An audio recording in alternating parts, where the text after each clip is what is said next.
लैला साहिबा घर पर है ना? जी जी, वो ड्राइंग रूम में है। एक बार फिर शुक्रिया। खूबसूरत फूल है।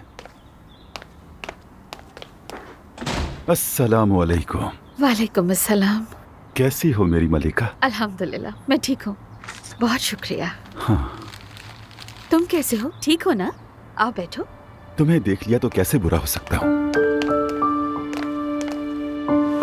हाँ, मुझे मैथे की बहुत फिक्र हो रही है। कैसा है वो? शुक्र है मेरे अल्लाह का, वो ठीक है। कल रात आया था, बातचीत हुई। शुक्र है वो ठीक है। यकीन जानो मैंने उसके लिए बहुत दुआएं की। अल्लाह तुम्हें खुश रखे। रेहान मेरा बेटा, मेरा सब कुछ है। उसकी बेहतरी के लिए मैं सब कुछ कर सकती हूँ। तुम दुनिया की सबसे अच्छी माँ हो। अल्लाह तुमसे राजी हो। लैला, तुम, मैं और महते बहुत खुश रहेंगे। मैं उसे ऐसा बाप बनकर दिखाऊंगा कि उसे उम्र की सारी झूठी बातें, सारे फ्रॉड सब भूल जाएगा। अब से तुम्हारा बेटा सिर्फ तुम्हारा नहीं, अब से वो हमारा बेटा है। मैं जानती हूँ रेहान, तुम बहुत अच्छे हो। मैं फौरन निकाह की तारीख ले लेता हूँ, क्योंकि जितनी जल्दी शादी होगी महते उतनी ही जल्दी हमारे पास होगा। और मैं चाहता हूँ कि हमारी फैमिली जल्द से जल्द मुकम्मल हो। तुम देखना, मैं उसे इतना प्यार दूंगा कि वो सारे रिश्ते भूल जाएगा। ठीक है रेहान, हो जाएगा। लेकिन लैला, ये उम्र मुझे खटकने लगा है। मैं बता रहा हूँ तुम्हें, ये बंदा बिल्कुल ठीक नहीं है। पागल आदमी है, अपने गुस्से पर काबू ही नहीं है। अचानक से अटैक कर देता है, अजीब हरकतें करने लग जाता है। अगर कुछ हुआ तो मैं भाई अब्दुल्ला से बात कर लूंगी, फिक्र मत करो। हाँ हाँ, बात करो। तुम आजाद हो, अपनी मर्जी की खुद मालिक हो। पता नहीं तुम्हारे साहब का शोहर को क्या मसला है। और वैसे भी मैते उसका बेटा थोड़ी है। तुम फिक्र मत करो रेहान, हमारी खुशी के रास्ते में अब कोई नहीं आ सकता, यकीन रखो। आना भी नहीं चाहिए किसी को लैला। मैंने तुम्हारी पसंद का मीठा बनाया है, लेकर आऊं क्या? तुम्हें मेरी पसंद का कितना ख्याल है। जरूर लेकर आओ मेरी जान। साथ में चाय या कॉफी ले आऊं, ये बताओ? मैं बस पानी पीऊंगा, चाय कॉफी का मूड नहीं है। बेवकूफ उमर, चालाक समझता है खुद को। खुदाया।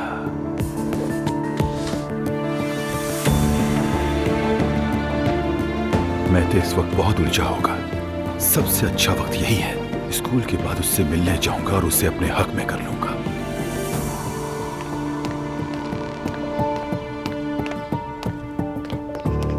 अस्सलाम वालेकुम। वालेकुम अस्सलाम। क्या अम्मी घर पर हैं? वो दरअसल काम करने वाले मजदूर आए हैं, उन्हीं के साथ हैं वो। हाँ अच्छा, ऊपर है।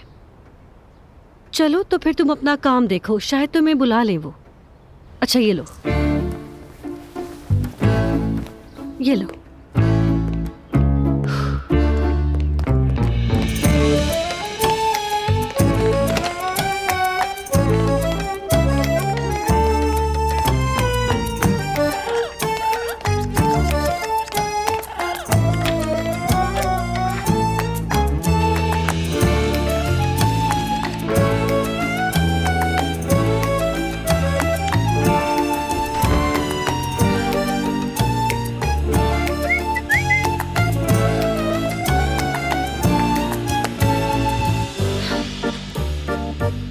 अच्छा सुनो, कोई बात मत करना, ठीक है? कसम से उस मरवा वाले मामले के बाद अगर मैं ये तोता भी लेकर गई उनके सामने तो वो मरियम नामी औरत मुझे कच्चा चबा जाएंगी। मरियम नामी औरत। क्या कहा तुमने?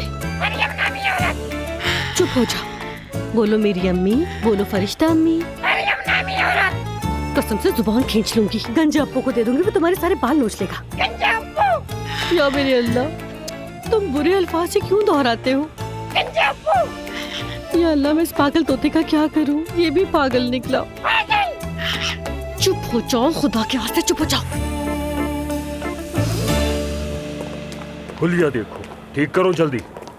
क्लास में जाओ। चलो लड़कियों जल्दी करो। बात सुनो, तुम्हें कोई ये पार्क लग रहा है क्या? क्या हुआ सर? ये स्कूल है, स्कूल। मुझे डिसिप्लिन चाहिए यहाँ। जवाब मत दो, ये बाल कटवाओ और टाई भी सीधी करो। यूसुफ साहब। जी कहिए। मैंने अभी आपको स्टूडेंट से बात करते हुए सुना। मानती हूँ कि यहाँ स्टूडेंट्स में डिसिप्लिन होना चाहिए और स्कूल के उसूल के मुताबिक यूनिफॉर्म भी बिल्कुल सेट होना चाहिए, लेकिन सच ये है कि आपके बात करने का तरीका बहुत सख्त है। किस तरह से? क्या आप थोड़ा नर्म लहजे में बात नहीं कर सकते? ज़ैनब साहिबा, मेरा ख्याल है मुझे आपकी राय की जरूरत नहीं है।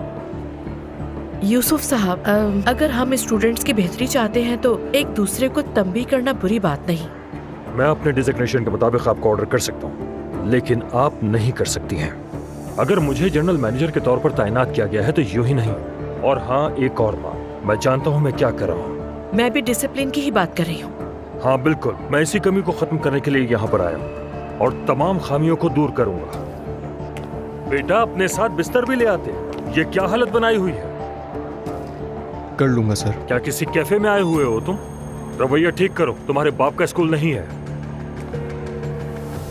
मैंने कहा कर लूंगा सर। मैं बेटा, आप अपनी क्लासरूम में जाइए, क्लास शुरू हो गई आपकी।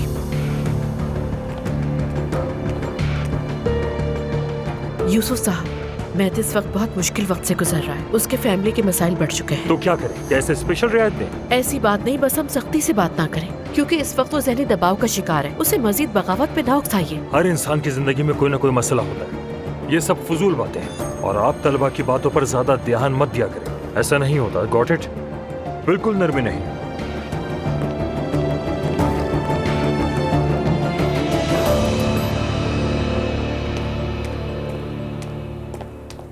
मैं जा रहा हूँ, तुम्हें कोई बात तो नहीं करनी? वाह भाई, तुम तो बड़े अच्छे लग रहे हो।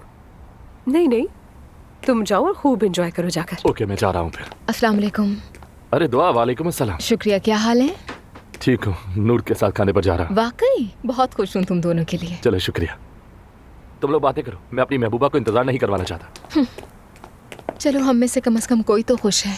वाकई में। और welcome baby. Thank you very much.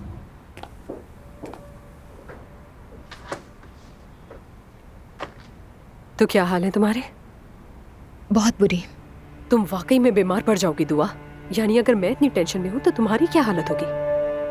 सच कहूँ तो खाला, दिन ब दिन मेरा फैसला और पक्का होता जा रहा है। अजलान के साथ मेरा कोई फ्यूचर नहीं है। अगर उसने ये हरकत ना भी की होती तो भी उसके खानदान के साथ मेरा गुजारा नहीं हो सकता। हर किसी से नफरत करने लगी हो तुम, है ना? बहुत ज्यादा नफरत। मैं समझ सकती हूँ, मेरे साथ भी ऐसा होता है। अगर मैं किसी को पसंद ना करूँ तो उसकी पूरी फैमिली मुझे बुरी लगने लगती है। उससे रिलेटेड हर चीज से नफरत हो जाती है मुझे। मैं नहीं जानती कि मैं कैसे बर्दाश्त करूंगी। यार, मेरे जहन में एक आइडिया आया है। अगर मैं आयलन को फोन करके किसी जगह बुला लूं, थोड़ा खा पी ले, हम कुछ बातचीत हो जाए, तो हो सकता है कि वो कुछ उगल दे अपने अजलान के बारे में। ये काम करेगा? उसे हमारे रिश्ते का थोड़ी ना पता है। और वैसे भी लड़कियों को बातों का बहुत शौक होता है। एक बार कोशिश करके देख लेते हैं, नहीं हुआ तो कुछ और सोच लेंगे। ठीक है, समझ गए।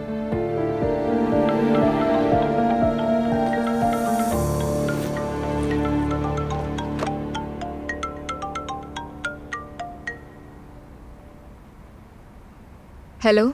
हाँ दुआ, बच्चों का कमरा तैयार हो गया है बेटा। मालूम है।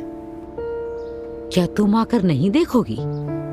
आ रही हूँ मैं। इतना पसंद आएगा तुम्हें कि मजा आ जाएगा। चलो, मैं वेट कर रही हूँ तुम्हारा। ठीक है मरियम मम्मी, घर पर मिलती हूँ आपसे। ठीक है बेटा, खुदा हाफिज।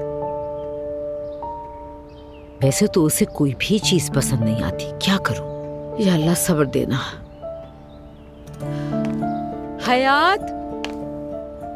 जी कहिए आपा। तुम जरा जाके पानी ले आओ, फिर हम दोनों मिलके फर्नीचर को अच्छी तरह साफ कर लेते हैं। ठीक है आपा।